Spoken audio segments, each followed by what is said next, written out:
Olá, bem-vindos a mais um encontro de cálculo numérico. Hoje a gente vai discutir sobre um caso específico, que é quando a regressão polinomial passa pela origem. Isso nos permite fazer algumas simplificações interessantes e é o que a gente vai discutir hoje. O que acontece nesse caso? Então, a primeira situação é que, independente do número de variáveis explicativas, quando essas variáveis explicativas são iguais a zero, y, a variável resposta, também vai ser igual a zero. Por isso que a gente fala que passa pela origem. Isso implica necessariamente que beta zero vai ser igual a zero nos modelos de regressão. Então, como a gente pode ver aqui, a gente tem o caso de beta zero igual a zero nos nossos modelos. Isso, consequentemente, implica em que nossas equações eliminamos o parâmetro beta zero. Então, o nosso modelo torna-se a variável resposta x, que depende de p variáveis explicativas, igual a beta 1 x1 mais beta 2 x2 mais beta p xp, mais o epsilon, onde o epsilon continua sendo o vetor que agrupa todos os erros aleatórios. Então, nosso modelo ficou da forma beta 1 x1, beta 2 x2, mais beta p xp.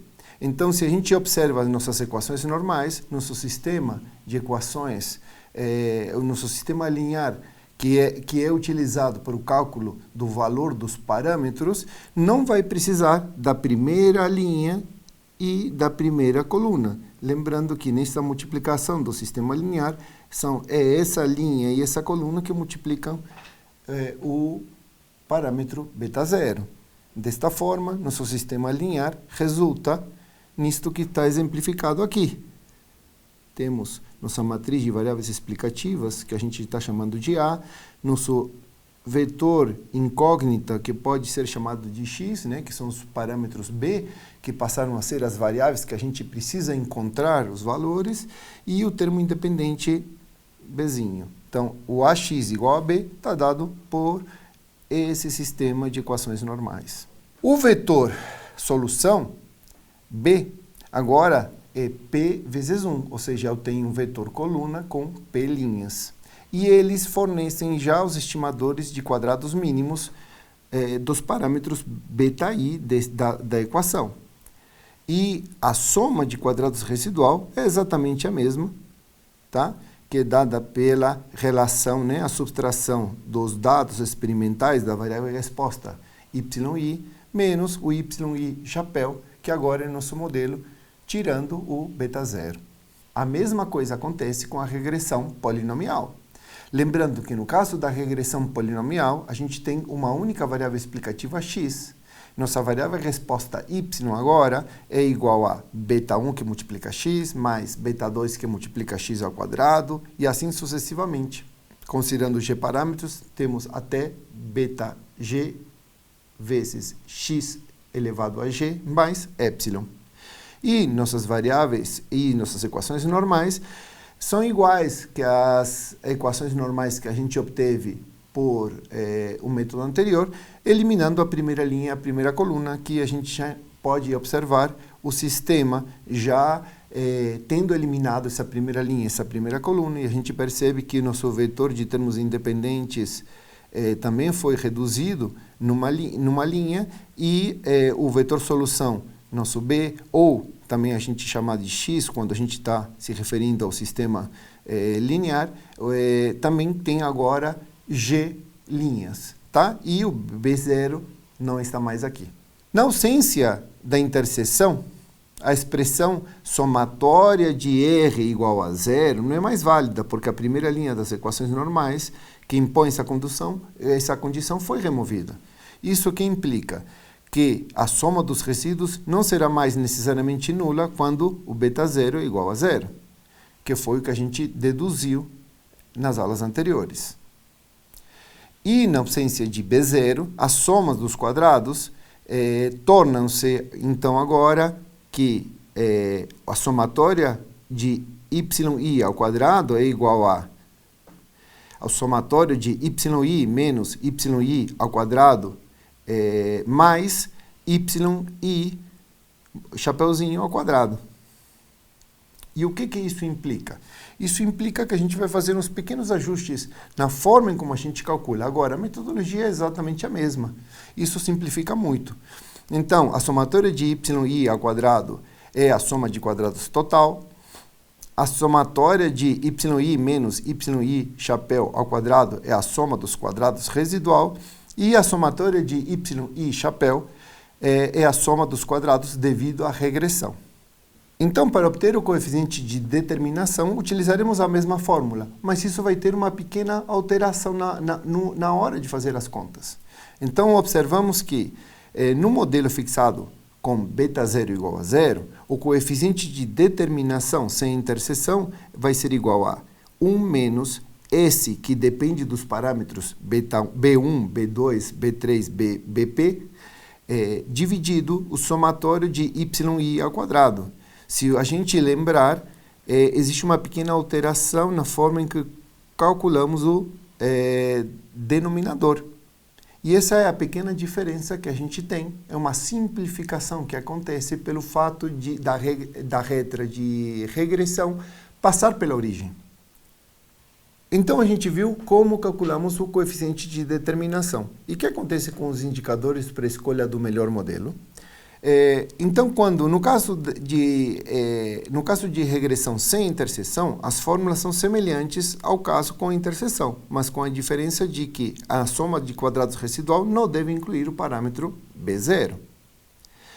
Então, o quadrado médio residual, ou S quadrado, que é um daqueles indicadores de qualidade do modelo, fica da seguinte forma: S de B1, B2 até Bp dividido N menos P.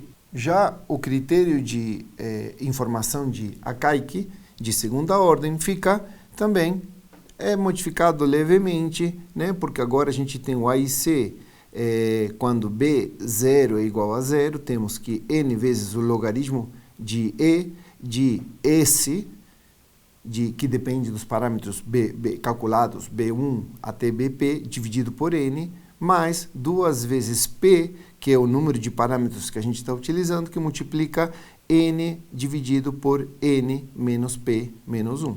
E agora, o que a gente vai fazer é um pequeno exercício para tentar utilizar essa nova forma de cálculo, né, quando a gente tem essa interseção pela origem, e para isso a gente vai utilizar o exemplo 4.6. Que neste caso a gente vai utilizar um modelo simples, que é y de x igual a b1x. Então temos que a variável resposta y depende de uma única variável explicativa x, e temos um modelo simples, que é b1, que multiplica x. Então temos aqui os dados experimentais, né? X e y, e com isso a gente pode calcular as equações normais. As equações normais, neste caso, são muito simples, porque temos que o somatório de xi ao quadrado, que multiplica b1, é igual a somatório de xi, yi. Temos uma única equação. E com isso a gente consegue calcular diretamente nosso parâmetro b1, que é o único parâmetro da nossa regressão. Vamos para o cálculo do coeficiente de determinação. E neste caso também vamos utilizar um dispositivo prático, nossa tabelinha, onde vamos incluir os dados experimentais, né? O xi e o yi, e vamos incluir xi ao quadrado e xi que multiplica yi.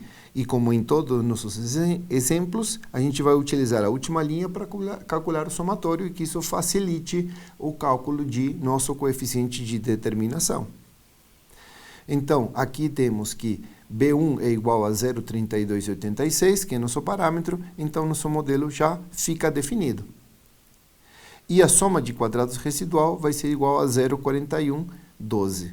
Ou seja, utilizando o método, a gente encontra que o melhor parâmetro que a gente pode utilizar para minimizar esse de B1 é igual a 0,3286 e o resultado é 0,4112. E agora, vamos calcular o coeficiente de determinação, o quadrado médio residual e o critério de informação. Então, para isso, a gente sabe já que esse de B1 é igual a 0,4112 e temos, pela tabelinha que a gente acabou de observar, que o somatório de yi ao quadrado é igual a 49,36. Com isso, a gente obtém um r quadrado igual a 0,9717. Esse valor é bem adequado, lembrando que r quadrado vai variar entre 0 e 1. Quando é igual a 1, quanto mais próximo de 1, melhor será o modelo, o ajuste que a gente conseguiu. Por outro lado, o quadrado médio residual é calculado fazendo a divisão entre 0,4112, que é nosso S, que depende de B1, dividido N menos P, onde N é o número de observações de dados experimentais, de experimentos realizados, menos P, que é o número de parâmetros que a gente utilizou. Aqui, a gente está usando um modelo simples que tem apenas um parâmetro, B1. Então, temos 8 menos 1 igual a 7. Nosso S quadrado igual a 0,0587, que também é bem adequado. E, por último, o A e C é igual a N, que multiplica o logaritmo de B, né? De esse B1 dividido por N, e é a equação que a gente acabou de ver, e o resultado vai ser menos 21,0783.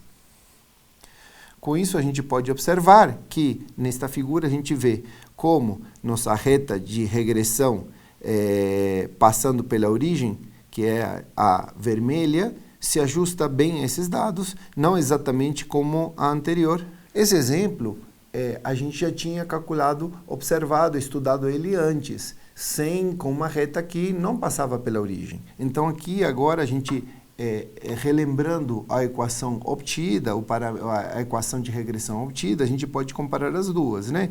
Em laranja, a gente tem a reta anterior, que a gente calculou, e em vermelho, a gente tem aqui a reta que passa pela origem, né? Com B1 igual a B1 vezes x, onde B1 igual a 0,3286. As duas parecem adequadas, mas a gente vai explorar um pouquinho mais essa comparação de metodologias. Então, algumas observações. Neste caso, a gente está comparando um modelo que passa pela origem e outro que não passa pela origem. Então, o diagrama de dispersão, que é o que a gente acabou de ver, ele pode dar uma boa indicação sobre o uso ou não do modelo com e sem interseção. Não é aconselhável, isso aqui é importante, utilizar o modelo sem interseção se os dados estiverem longe da origem, porque isso pode inferir um comportamento linear entre a origem e a região dos dados. A sugestão, então, é escolher o modelo que apresenta o menor quadrado médio residual. E a gente vai fazer essa pequena comparação numa tabelinha. Então, aqui a gente vê o resultado dos dois modelos. Um que temos a interseção, com dois parâmetros, e outro que a gente não tem interseção, com um único parâmetro. A gente observa que o coeficiente de determinação do segundo modelo, que a gente acabou de calcular, é 0,99. Pode sugerir que seja um pouco melhor. Contudo, se a gente observa o S quadrado é menor no modelo com a interseção, e o critério de informação também é menor com a interseção. Então, é preferível o modelo com interseção por apresentar um quadrado médio residual e um critério de informação de segunda ordem menores, né? menos 25 e 0,02, apesar de ter um coeficiente de determinação melhor para o caso do modelo sem o B0. E a gente pode ver no gráfico que também a linha laranja parece se ajustar melhor aos dados do modelo. O diagrama de dispersão, sempre que possível utilizá-lo, é uma grande fonte de informação extra. E agora vamos ver um exemplo um pouquinho mais complexo, onde a gente tem um modelo y de x igual a beta1 que multiplica x, mais beta2 que multiplica raiz quadrada de x mais epsilon, via quadrados mínimos. Então, nesse nosso exemplo, temos 7 dados experimentais com xi e yi. Só que agora, nosso modelo seria, a gente tem como objetivo encontrar um modelo de regressão linear múltipla sem interseção com duas variáveis explicativas, x1 que vai ser x e x2 que vai ser a raiz quadrada de x. Então, para isso, a gente pode deduzir as equações normais, conforme a tabelinha que está aqui do nosso lado, né? Novamente, é como se a gente tivesse x1 e x2 e b1, b2 até bp, só que a gente vai precisar somente de dois parâmetros, b1 e b2. Então, a função de quadrados residual vai ser dada por yi menos o beta1x menos beta2, que multiplica raiz quadrada de xi. tudo isso elevado ao quadrado. Fazendo as derivadas parciais, a gente pode chegar, a gente já discutiu isso em várias das nossas aulas, a gente vai chegar a calcular, igualamos a zero essas derivadas parciais e podemos então encontrar nossas equações normais, onde nossas equações normais podem ser traduzidas ao seguinte sistema linear. Né? Temos aqui a matriz das variáveis explicativas, nosso vetor de solução x, que comporta os parâmetros B1 e B2 que precisam ser obtidos, e o conjunto de termos independentes. E temos aqui nosso sistema linear ax igual a b, que a gente já sabe como resolver. Vamos utilizar o dispositivo prático, né? Então, aqui no dispositivo prático temos xi, yi, xi elevado ao quadrado. Então, a gente tem xi elevado a 3 meios, né? Porque tínhamos meio. Temos o quadrado de xi e temos agora uma das variáveis, xi, que seria x2, né? Xi, raiz quadrada é xi que multiplica yi e xi que multiplica yi. E na última linha, novamente, temos todos os somatórios de cada uma dessas variáveis e relação entre as variáveis. Isso permite calcular rapidamente nosso sistema linear. Né? Temos todas as variáveis que a gente precisava, né? O somatório de xi 3 meios, temos o somatório de x, e aí a gente pode calcular agora B1 e B2. Pela decomposição de Cholesky e das substituições sucessivas e retroativas, temos a matriz decomposta, está aqui, ó, 22,6274, 0, 6,8747 e 1,6548. E agora temos o primeiro sistema triangular inferior e um sistema triangular superior. E com isso a gente consegue obter nossos parâmetros beta1 e beta2, que a gente vai chamar de B1 e B2. Então temos que agora nosso modelo foi calculado tendo o B1 e o B2. 2,0728 e menos 3,9115. Então, como vocês viram, não mudou muita coisa sobre a metodologia anterior, apenas a gente teve uma simplificação e temos que ter um certo cuidado na hora de calcular quando não temos interseção, ou seja, quando a reta de regressão passa pela origem. Em termos de complexidade computacional, podemos ver que não mudou muito nossa complexidade computacional, mas a gente pode observar aqui que agora faz sentido, né, que a variável i é igual a 1 para modelos com interseção e i igual a 0 para modelos sem interseção. Então, vemos que existe uma pequena diferença enquanto à complexidade, mas a ordem da complexidade continua sendo a mesma. Então, com isso, a gente pode fechar o exercício de hoje. O exercício de hoje, ou pelo menos a análise de hoje, foi para esses modelos de regressão quando passam pela origem. E no nosso próximo encontro, a gente vai discutir a relação entre os modelos de interseção, de interpolação e os modelos utilizando ajuste de curvas. Qual que é a diferença, em que momento utilizo um, em que momento utilizo o outro. Aguardo vocês na próxima aula.